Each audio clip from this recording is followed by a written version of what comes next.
بسم اللہ الرحمن الرحیم. میرا نام محمد فیصل ہے اور آپ دیکھ رہے ہیں میرا یوٹیوب چینل امتزاج. محترم ناظرین، اس سے پہلے ایک ویلاگ میں آپ سے یہ بات ہوئی تھی کہ جس پہ ہم بات کر رہے تھے افغان جنگ کے امریکن ٹارگٹس پر. اس میں وہ پہلا پارٹ آپ کی پیش خدمت کیا تھا اور آج میں اس کے دوسرے حصے کے ساتھ آپ کی خدمت میں حاضر ہوں. ہماری بات یہاں تک پہنچی تھی کہ دنیا کے نقشے سے بار بار پاکستان کو غائب کر کے ان کا ٹارگٹ یہ تھا کہ انہوں نے بلوچستان، کے پی کے اور سندھ اور پنجاب ان سب کو علیحدہ علیحدہ ریاستوں میں کر دینا ہے. اور ان کی ریاستی تشکیل کرنے کے بعد انہوں نے عام آدمی کی، یہ انہوں نے ایک لوگوں کو دکھانے کے لیے رکھا ہوا تھا، انہوں نے عام آدمی کی قوت خرید کو اور زیادہ کرنا تھا. اور یہاں پر انہوں نے لوگوں کو کیا کرنا تھا؟ لوگوں کو جیٹ مہیا کرنے تھے، لوگوں کو انہوں نے جو سبز باغ دکھائے ہوئے تھے انہوں نے یہاں پر اعلیٰ بلڈنگز بنانی تھی. اور وہ بلڈنگ کس پر بننی تھی اور اس کے لیے وسائل کہاں سے آنے تھے، آج ہم اس اپنے ویلاگ میں اس پہ بات کریں گے.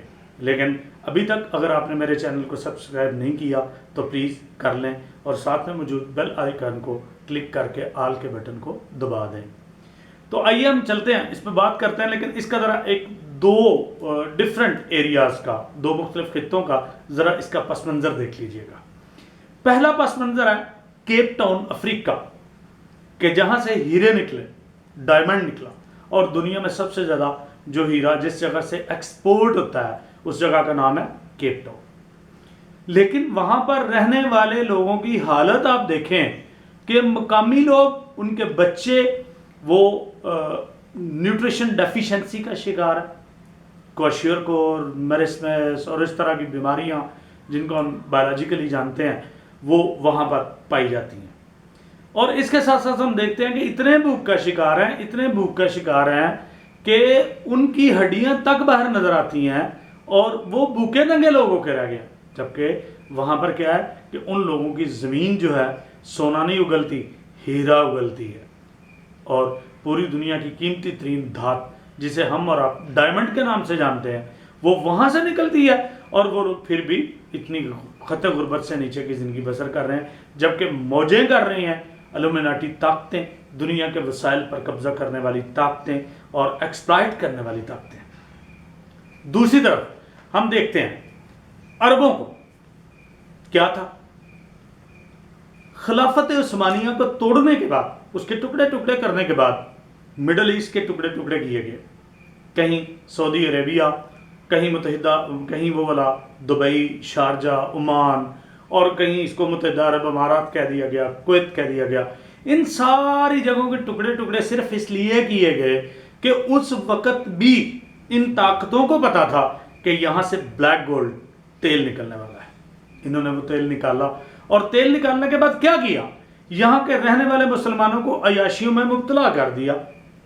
اب کیا ہوا کہ جب وہ عیاشیوں میں مبتلا ہوئے، بلیک گولڈ تو نکلا، وہ کھرب پتی تو بنے، لیکن ان کی ساری دولت ان کی عیاشیوں میں گئی اور ان کی بدمعاشیوں میں چلی گئی. اور کیا کوئی مسلم امہ کے لیے، کوئی اپنے ملک کے لیے کوئی پازیٹیو کام نہیں کر سکے.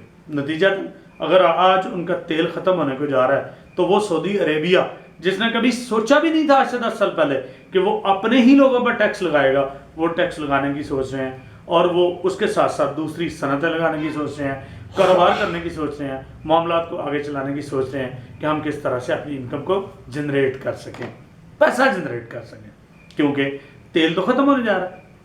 کیا تھا؟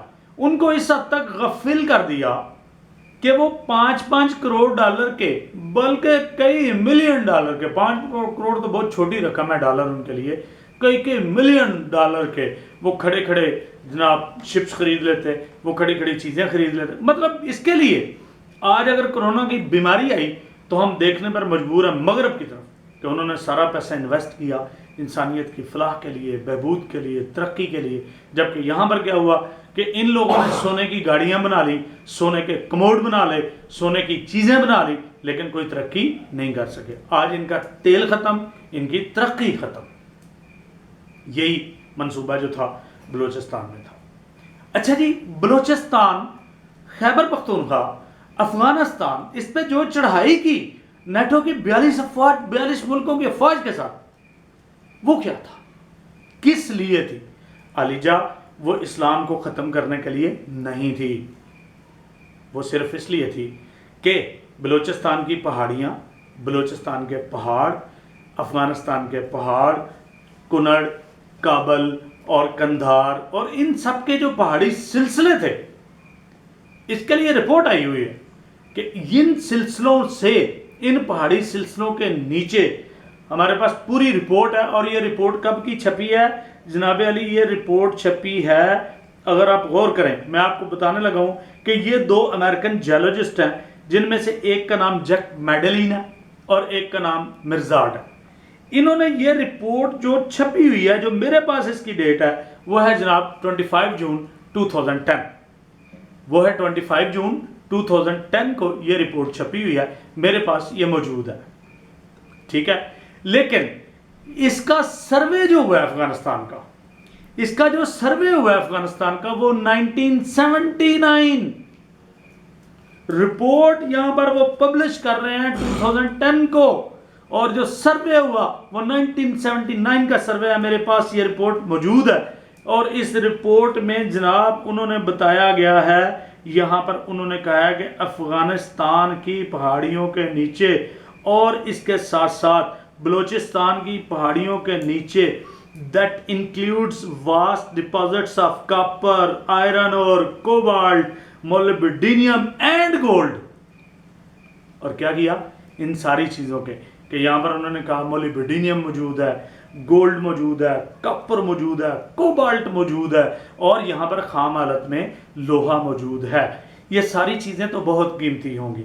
گولڈ کو آپ جانتے ہیں قیمتی ترین دھات ہے، اور کاپر کا استعمال آپ جانتے ہیں، دوسری چیزوں کا استعمال جانتے ہیں، لیکن مولیبڈینیم کیا ہے اور اس کا استعمال کیا ہے، اور یہ سارے کا سارا جھگڑا کس چیز کا تھا. انشاءاللہ تعالی ہم اس پہ اگلے ویلاگ میں بات کریں گے کہ یہاں پر کیوں آئے. اور میری جان عالیجہ صرف اور صرف آپ کو بتانے کا مقصد یہ ہے کہ یہ صرف اور صرف یہاں پر مولیبڈینیم کے حصول کے لیے آئے. ان کو گولڈ مل رہا تھا دنیا کی اور طاقتوں سے. اول ان کا مقصد یہ تھا یہ ساری دھاتوں کو کیپچر کرنا، لیکن ان کی جو سب سے زیادہ نظر تھی وہ مولیبڈینیم کے حصول پر تھی.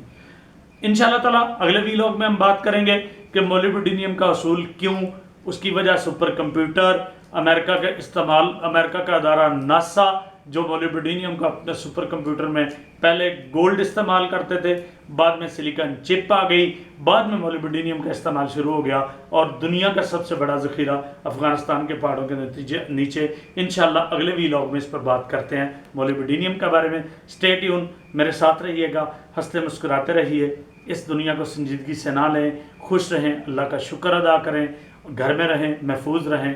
اللہ حافظ.